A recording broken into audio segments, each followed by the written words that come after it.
Well, everyone, the PlayStation 5 and PlayStation 4 Pro are two different types of gaming consoles that Sony has made, and you might be wondering which one is the better one for you. Now, the thing to remember here is that with the PlayStation 5 and PlayStation 4 Pro, the PlayStation 4 Pro is a little bit older now, right? It's not the newest or latest console anymore, but it still is like a pretty good looking type of console with a lot of games to be able to play with it. With the PlayStation 5, this one's slightly different. This one's a little bit of the newer console here. It's going to be giving you really good capability too, and it's still very fast, but it isn't necessarily the Pro model, but it is going to be giving you a much better experience than something like the PlayStation 4 Pro. Now, when we take a look at the outside and the exterior of both of these consoles, the PlayStation 5 and the PlayStation 4 Pro are slightly different. So the PlayStation 4 Pro, number one, it's a little bit of a different type of design as you can kind of see, but it still is giving you a lot of capability. It still is giving you the affordability of getting an older console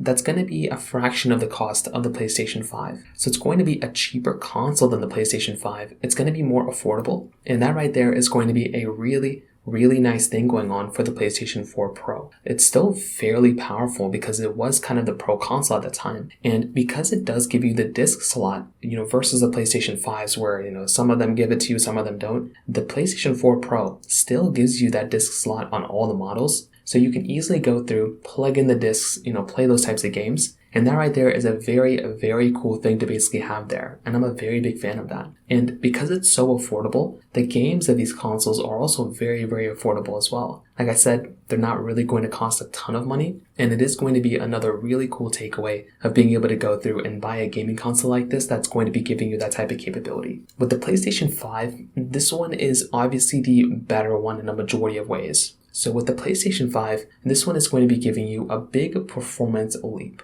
So this one is going to be giving you a leap when it comes down to the performance. You're going to be able to play up to 120 frames per second. It gives you very fast load times, which is awesome with its SSD. It's giving you a lot of games, because it is backwards compatible. You have the ability of playing all the PlayStation 4 games, PlayStation 3 and original PlayStation games in some capacity. And you also have PlayStation, 5 games that you can play as well. So there is a massive library of PlayStation games. And, when you take a look at the future, the PS4 Pro is not going to be able to play next generation games. It already hasn't been for 5 years. The PlayStation 5 is giving you that type of capability there. So it is kind of an important thing to keep in mind there as well. And I will probably tell you another big advantage of the PlayStation 5 is that controller. You have the ability of playing games with that DualSense controller, and that was always one of my most favorite things going on for that type of console. Being able to play those games in some form or capacity is another really awesome thing. So when you look at both consoles, the PlayStation 4 Pro is more affordable,